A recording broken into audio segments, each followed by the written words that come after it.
Okay, thank you very much to Vitaflow for giving me the opportunity to speak to you today about this new mobile media app that we've developed for PKU. I'd just like to acknowledge my colleagues Anne Daly, Catherine Ashmore, Alex Pinto and Anita McDonald, who have all been instrumental in the development of this app. So the app is called PKU Bite, and the aim of the app was to provide dietary information in order to help patients to choose the right sorts of foods, in order to help them to interpret food labels and to help them with calculating their protein exchanges. So PKU Bite is a database of over 800 foods and food groups. It's based on British foods and it includes all the special low protein prescription foods that we have available. It's been developed and reviewed by dietitians. The rules that determine whether a food is suitable or not in the app have been based on the UK national consensus statements for the allocation of protein in a low phenylalanine diet that were developed by the BIMDG dietitians. And 2 papers have been published about those consensus statements. The app is compatible with both iOS and Android devices. It's also available on all mobile devices as well as desktops. Initial development of the app has been funded by Birmingham Children's Hospital charity. It's been pilot tested in user focus groups, which have included parents of children with PKU as well as teenagers with PKU. And it's currently undergoing a research trial in order to test its efficacy. So this is the home screen for the app. So there are 3 main functions. You can search by food name, you can look up by food category, and you can use the protein exchange calculator. In the top right-hand corner, there's also an additional menu, and this is where we will add additional functions as time goes by. But the only additional thing on there at the moment is a section called About PKU. And this is basically just background information about PKU and the PKU diet. It talks about the PKU traffic light system for diet that's been developed by the NSPKU. And this is really information that's background information for people who are less familiar with PKU. So it's perhaps not so much for established people with PKU, but it might be useful for those who are newly diagnosed. And it's also useful for occasional carers, so people like grandparents, schools, nurseries, and those sorts of places that are not so familiar with the PKU diet. So the app is based on the NSPKU PKU diet traffic light system. So all the foods in the app contain a coloured spot. So if it's a green spot, it means that the food's exchange free. If it's an orange spot, it means that the food is an exchange food. And if it's a red spot, it means that it's a food that's high in protein, so it's best avoided. We've also introduced a few additional spots. So there's a half green, half orange spot that says protein check. And these are mostly manufactured foods that will vary in protein content depending on the brand. So sometimes they may be exchange free and sometimes they may be an exchange food. So the app will explain how to decide whether it's an exchange or not. Then there are some very small number of foods that have a half orange, half red spot that says caution on it. These are foods that are quite confusing and sometimes they may be in exchange, but sometimes they may be something that's best avoided. And an example of one of these foods is Angel Delight, which is a powdered dessert product. And on the nutrition label for Angel Delight, it tells you the protein content when it's made up with cow's milk. So obviously someone with PKU wouldn't make it up with cow's milk, they'd make it up with their low protein milk. So it's difficult to know how much protein is just in the powder on its own. So this can be quite confusing for patients. So it gives a bit of information about how to deal with those sorts of foods. And then there's an info only spot. And these are not so much foods, but rather food additives or food ingredients, things that you might see on an ingredient list on a manufactured food. So one of the things we can do on the app is search by food category, and there are 12 different food categories. They're all listed in alphabetical order, but all the exchange-free foods come first. So it'll have exchange-free foods, then the protein check foods, which are the half green, half orange ones, then the exchange foods, then the caution foods, then the avoid foods, and then the info-only ones. So the categories include plant foods, so this is all your fruit and vegetables, savoury foods and meat alternatives, cheese, yogurt, cream and alternatives, All the low protein prescription foods are on there. It includes flour, pasta, cereal and breads, fats, oils, dips and spices, baking ingredients, so that's things like baking powder and colourings and flavourings, things like that, cakes, biscuits and desserts, snack foods, which includes crisps and popcorn, sweet spreads, sweets and syrups, drinks, and food label ingredients. And these are all the info-only foods, so the food additives mostly. So you can also search by food name. So there's a search bar and you can start typing in that. And as you start typing, things will start to come up. So you don't necessarily have to type the full word in, and you don't necessarily have to spell it correctly either. And once you've typed something in, foods will come up. Anything that has that that name or that word in its title will come up. Again, they will be in alphabetical order, and again, all the exchange-free foods come first. So in this example, we've put in flour, and you can see that Fate Low Protein All-Purpose Mixes come up first, because alphabetically that's the first one that's exchange-free. And then as you scroll down, you'll get to the protein check food. So in this case, you can see there's cognac flour, and then further down, you'll get to the exchange foods. So the example there is dried fruit that is coated in flour. So it's not so much a flour, but it's something that's got flour in the title. So once you actually click onto a food, you will see at the bottom of the screen there are 6 icons, and these give you further information about that particular food. So you can either click on the icon or you can swipe from right to left on the screen to get to those pages. So the info icon gives you general information about the food, so what it is, what it's used for, whether it's high or low in protein, whether it's suitable for PKU, that type of information. Then there's menu ideas that gives you serving suggestions for the food. There's a recipe section. Not all foods will have recipes, but obviously some will, and that's something that we're constantly adding to. There's a small section on food preparation, so basic information on how to prepare the food, basic information on how to store the food, and then there's information on availability, which explains for the prescription foods where you can get them from and how you can have them delivered. In the recipes section, there are 6 different categories. There's breakfast, soups and starters, main meals, desserts, snacks and special occasions. So you can click on any of those and it will then take you to a recipe for that particular product. And it will obviously include, so in this case, it's got this recipe will have Fate Low Protein All-Purpose Mix in it. Just a bit more information about the different coloured spots. So this is what the screens look like for these different categories. So if it's an exchange-free food, so this is the green spot foods, you'll just have a picture of the food, the green spot, and then the 6 icons at the bottom of the screen. If it's a protein check food, so the half green, half orange foods, it will have a picture of the food, and then at the bottom of the screen it will have a green box and an orange box that will explain how to decide whether it's an exchange-free or an exchange food. So in this particular example, it says that if the food on the food label is less than 0.5 grams per 100 grams, then it's exchange free.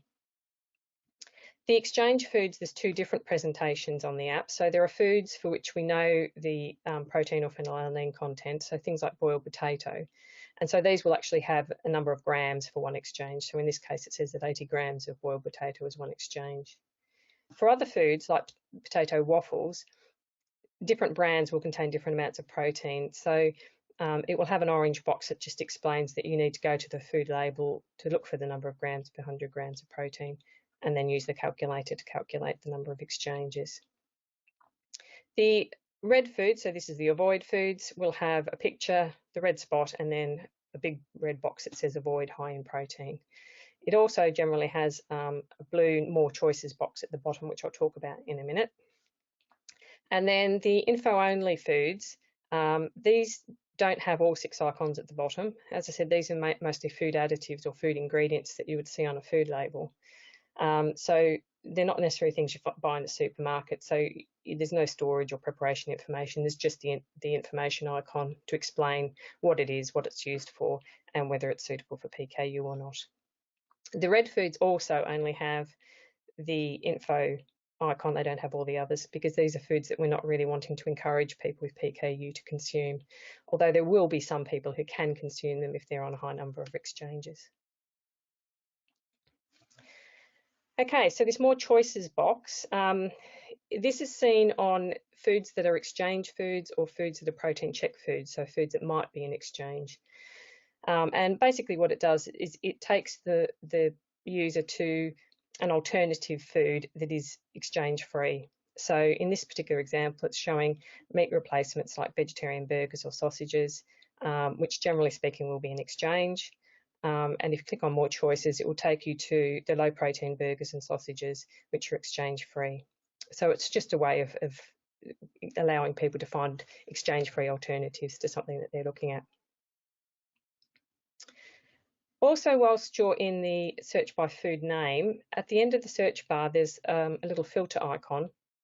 And if you click on that, an aspartame warning comes up, a little pop-up box. And if you click on yes, it will then filter the app so that every food in the app that may contain aspartame will come up as a big long list. So these foods will all have a red triangle that says aspartame warning on them. And they're not foods that do contain aspartame, they're just foods that may contain aspartame. So they're foods that users need to check the food label, basically, just to make sure that it doesn't contain it. When the filter is on, there's a green spot on the little icon. And if you want to remove that, you just click on it again and you can remove it. So the other function that the app has is a protein exchange calculator. So basically the user needs to go to a protein label on their food and find the number of grams of protein per 100 grams. And then they need to enter it into the calculator. So in this example, we've put in 6.5 grams per 100 grams from the food label. You put that into the calculator, click Calculate Exchange, and in this case, it will tell you that 15 grams of that product is one exchange. If you wanted to have more or less exchanges, then there's an exchange slide that you can use. You just slide your finger along, and in the example here, we've put it on 1.5 exchanges, and you click Calculate Exchange, and it will tell you that it's 23 grams for 1.5 exchanges. If you then had a food that was in a set portion size, so say a packet of crisps that you know is in a 25-gram packet, and you know that they're going to have the whole packet, then you can click on Calculate Portion Size, and then that then allows you to enter in the portion size. So in this case, we've put 25 grams. You can then click Calculate Exchange, and it will tell you that it's got 1.6 exchanges of protein in that packet of crisps. Whilst you're using the calculator, whilst you're using the app, if you're on a food that is an exchange food, so an orange food, or a protein check food, so the half green, half orange foods, then at the bottom of the screen there will always be a little calculator icon that you can click on that will take you straight to the protein exchange calculator so that you don't need to go back to the home screen in order to access it. Okay, so as I said, we're currently doing some research on the app. So this is a randomised controlled trial. There are 81 participants, 60 of those are carers or parents. About 2/3 of them are mothers and a third fathers, and there's a few grandmothers in there as well. There's also 21 10 to 16-year-olds who are using it. And they've been randomised, half of them have been randomised to use the app and half have been randomised to the control group, who are using written information booklets, which basically contain the same sort of information that's in the app. So they use these resources for 12 weeks. And at the end of the 12 weeks, we then train all of them up on how to use the app, and they continue to use it for a further 6 months. We're collecting data at baseline, 6 weeks, 12 weeks and 6 months. And this includes a PKU labelling knowledge questionnaire, which we've used in the past. We had dietitians filling it in a few years ago, so it has been adapted a bit, but basically it's just got pictures of foods and then some multiple choice questions asking them whether the food's suitable for them, whether they think they would use it or not, how many exchanges are in they would count it as for a certain volume. So those types of questions just to assess whether they understand how to read food labels and how to decide whether foods are suitable. Then there's some self-efficacy questionnaires that are assessing how confident they feel about dealing with their PKU and with their PKU diet. We get them to complete a food diary, and they need to sort of let us know which foods they've counted as part of their exchanges, and then that's cross-checked with their natural protein prescription. There's also a feedback questionnaire which asks them what they used the app for, how often they used the app, and what they thought of the app. So we've been using the app now for, well, the people in the study have been using the app for 12 weeks, so we've got the first lot of data in. So these are just some preliminary findings. There doesn't appear to be any difference in terms of self-efficacy or knowledge between the app and the control group. However, the app group reported that they found the app very useful for looking up the number of exchanges of food, number of exchanges in a food, and also for looking up how suitable a food was or whether it was suitable to use.